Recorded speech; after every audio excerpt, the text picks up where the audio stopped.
Grade 3 students and teachers, we have a new storyteller, virtual storyteller today. And as you can remember, the first two storytellers came from Croatia and then Finland, and they were from the continent of Europe. Today, we are going to have another storyteller.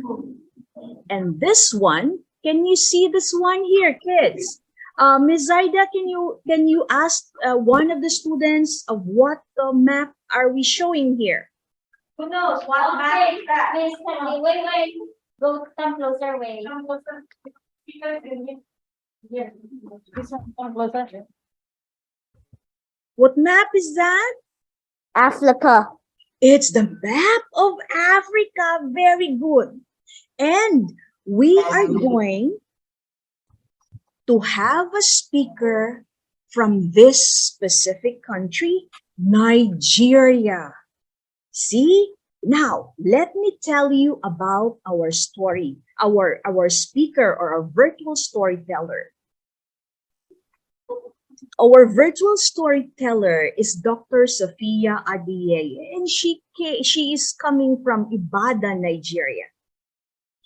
And you know, kids, in Africa, people there love bright colors because colors represent their feelings, represent their culture, represent the things that they can see around them. And look, that's Dr. Sophia. And what color is she wearing? What color? Yes, it's yellow, because yellow in Nigeria represents beauty and wealth. Do you know that in their country, the king is always wearing yellow because that's a sign of happiness and wealth? Then, look at this one. Dr. Sophia is wearing maroon because maroon represents a person who is very confident and courageous. And last color, I love the beauty of the colors that they have and the dress that they have. And I believe these dresses that they're wearing this during special occasion. Look at this one here. Dr. Sophia is wearing a pink dress. Wow. Dr. Sophia will tell us what is the name of the dress that they're wearing. Pink represents love and kindness. So this afternoon, we are going to listen to the story of Dr. Sophia, and I believe her story is all about colors. She will give all the other information to all of you. Let's welcome Dr. Sophia to share her story to all of us. Morning. It's still very early in the morning here in Nigeria, Indonesia. So the title of that story reads thus: How Colors Came Together in the Sky by Zainab. One day, after a heavy rain, the next slide, Dr. Maria. Okay.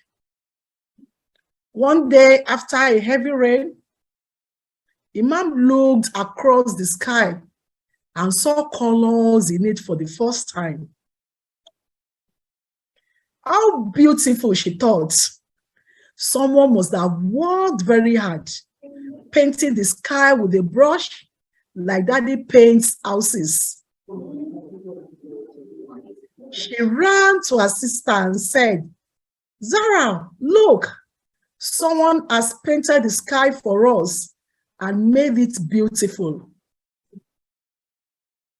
But Zara said, no, silly, that is a rainbow. You are little and I'm big.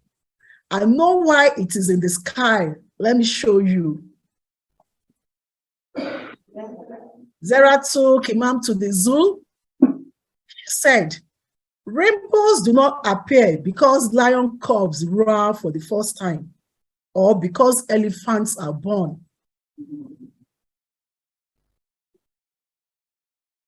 She took Iman to the field of flowers and said, "They do not appear because butterflies lose their colors in the clouds." She showed the man a book and said, "They do not even appear because rails run across the ground and scare the flowers up, the colors up into the sky." I know why rainbows really appear. Mommy told me, and now I'm going to tell you. Zara took Iman's hand and led her to a playground. Rainbows appear in the sky because of children like you and me. One day, colors looked down from above and liked what they could see.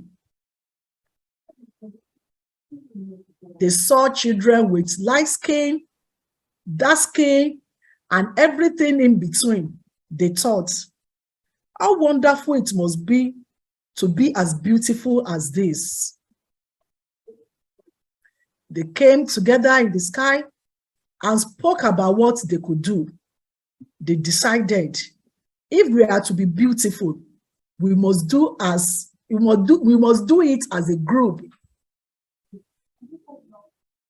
Now they join together and shine as brightly as they can, hoping to be as beautiful as the children they see, just like you and me. Yay! The end. So that comes to the end of the story. Okay. So I will be waiting for interaction.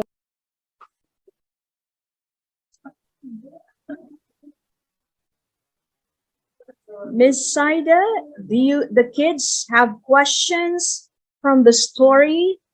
Any questions? Okay, children. Let's say from 3A. 3A, Allegra. Allegra. Come here, Allegra.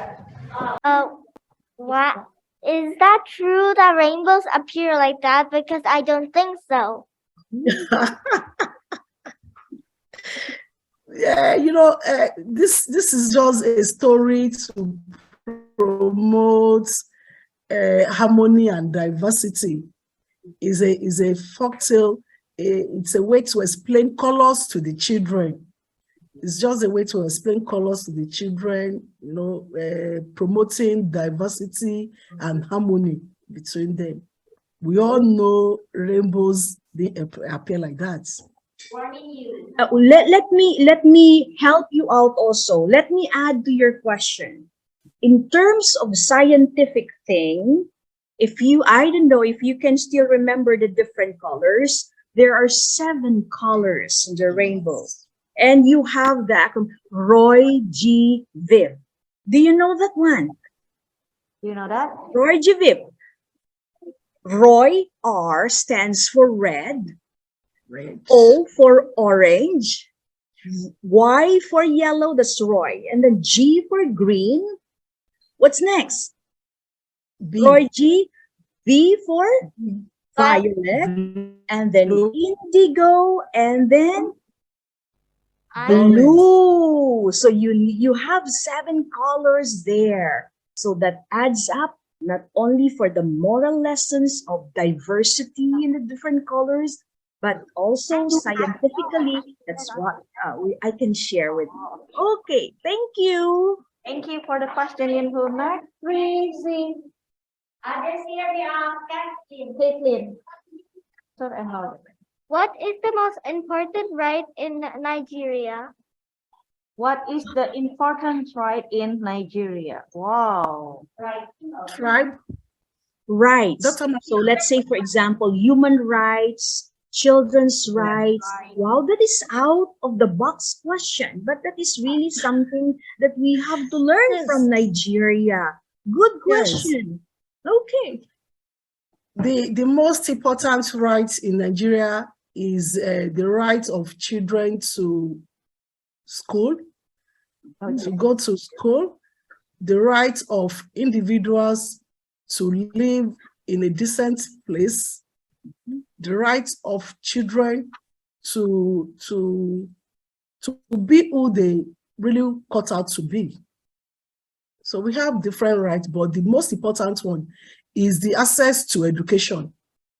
Access to education. And the government is doing everything to make sure that children are kept out of the streets so that they can attain what they cut out to be in life. You know, we have a lot of out of school children in Nigeria. So the government is doing everything, deploying all machinery to make sure that children have access to education. Thank you. Thank you. Thank you.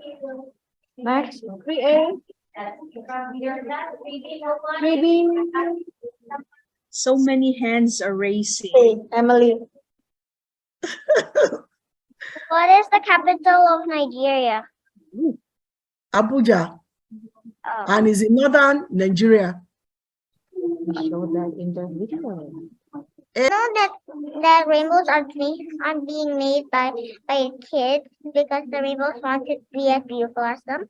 But is it correct? Is it still correct that rainbows are made by if it's raining but it's also sunny? Wow. Wow.